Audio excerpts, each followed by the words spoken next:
अस्सलाम वालेकुम। Hello friends, welcome to my channel Kokni foodies. आज मैं आपको गाजर की बर्फ़ी बनाने का तरीका बताने जा रही हूँ। इसे गाजर की वड़ी भी बोलते हैं। जिसके लिए मैंने लाल वाले गाजर लाई हूँ, उसे धोकर खीस कर ली हूँ। ये 2 कप गाजर का खिसा हुआ ये है, खीस है। और 1 कप नारियल की चून है, 3 कप शक्कर है और 100 ग्राम खवा और ये वनीला एसेंस है। मैंने गाजर की खीस को ज़रा थोड़ा सा दरदरा बारीक पीस के ली हूँ मिक्सर में, और नारियल की चून को भी बारीक पीस के ली हूँ। और हम मेजरमेंट के लिए एक ही साइज़ का कप लेंगे। मैंने एक ही कप से ये जो तमाम चीज़ें ली हूँ एक ही कप से ली हूँ। ये देखिए, मैंने गैस पर कढ़ाई रखी हूँ, गैस ऑन किया हुआ है, धीमी आंच पर रखा हुआ है। अब मैं सारी चीज़ें एक साथ में कढ़ाई में डालूँगी।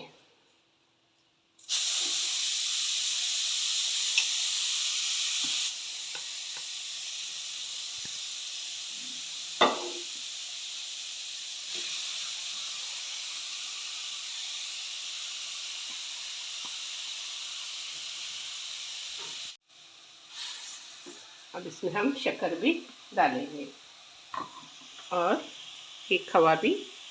पहले मैं तीनों चीज़ों को मिक्स करती हूँ।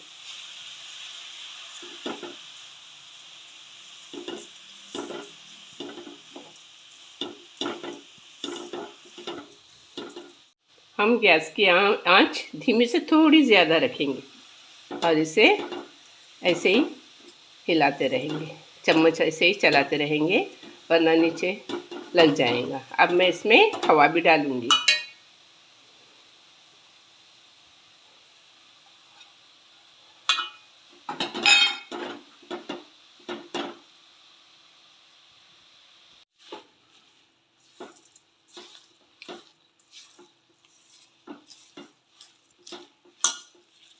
अब हम इसको ऐसे अच्छे से मिक्स करेंगे और चम्मच बराबर हिलाते रहेंगे। आँच हम ज़्यादा तेज़ नहीं करेंगे, वरना जल जाएगा।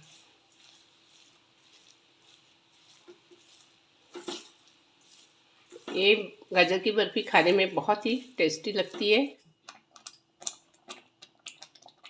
ये देखिए, शक्कर भी पिघल गई है, मेल्ट हो गई है अच्छे से, और बबल्स भी आ रहे हैं। इसको हमें संभाल कर करना चाहिए, वरना ये हाथ पर उड़ जाएगा गरम गरम। अब हम इसे अच्छे से गाढ़ा होने तक पकाएंगे। जब ये मिश्रण चारों तरफ से छूटने लगेगा तो हम इसे ट्रे में डालेंगे। तब तक हम इसे अच्छे से ऐसे हिलाते रहेंगे और पकने देंगे अच्छा गाढ़ा होने तक। ये देखिए, मैं एल्यूमिनियम की ट्रे ली हूँ, एल्यूमिनियम की ट्रे, चौकन ट्रे ली हूँ और इसे घी से ग्रीस करके रखी हूँ। अब ये जब पकेगा गाजर का ये मिश्रण, तो फिर वो मैं इसमें डालूँगी। ये देखिए, ये अच्छे से तैयार हो गया है। अब हम इसे ट्रे में डालेंगे। अब इसमें मैं दो ड्रॉप्स वनीला एसेंस के डालूँगी। आप चाहे तो डाल सकते हैं, आपकी मर्ज़ी पर है। मैं डालती हूँ।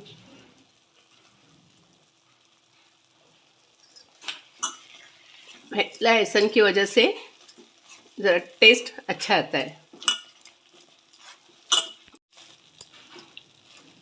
वनीला एसेंस की वजह से खुशबू भी अच्छी आती है और टेस्ट भी अच्छा लगता है। ये देखिए, ये मिश्रण तैयार हो गया है। अब मैं इसे ट्रे में डालूँगी। ये देखिए, ये मिक्सचर मैंने ट्रे में डाली हूँ। ये देखिए, ये अच्छे से ये हो रहा है। मैं स्पैचुला की मदद से इसे अच्छे से फैलाऊंगी। ये देखिए, ये जो हमारा बर्फ़ी का मटेरियल है, मैंने ट्रे में फैलाई हूँ, अच्छे से ड्राई हो गया है। अब मैं इसे कट करती हूँ।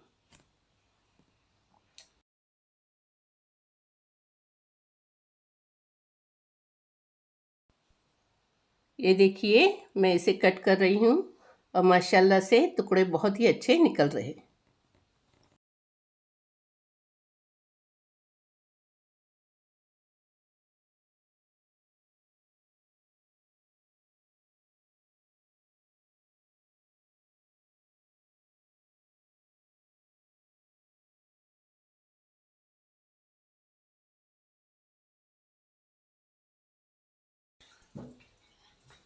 ये देखिए बर्फ़ी बहुत ही अच्छे से ड्राई हो गई है और इसके टुकड़े भी बहुत ही अच्छे बने हैं। मैं आपको एक पीस निकाल कर दिखाती हूँ। पीसेस बहुत ही अच्छे बने माशाल्लाह से। ये देखिए ये पीस कितने अच्छे से निकल रहे हैं। अब ये पीसेस मैं आपको प्लेट में निकाल कर दिखाती हूँ। ये देखिए माशाल्लाह से बहुत ही अच्छी बर्फ़ी बन गई है और बहुत ही टेस्टी और अच्छी बन गई। देखिए टुकड़े भी बहुत अच्छे से बन गए माशाल्लाह से। ये देखिए आप भी ऐसे बनाइए और अपने घर वालों को, अपने दोस्तों को, अपने रिश्तेदारों को ऐसी बर्फ़ी बनाकर खिलाइए। बहुत ही टेस्टी और हेल्दी होती है। इस मेरे चैनल कोकनी फूडीज़ को सब्सक्राइब कीजिए, जितना हो सके ज़्यादा से ज़्यादा सब्सक्राइब कीजिए और मेरे वीडियोज़ को लाइक शेयर कीजिए। Thank you.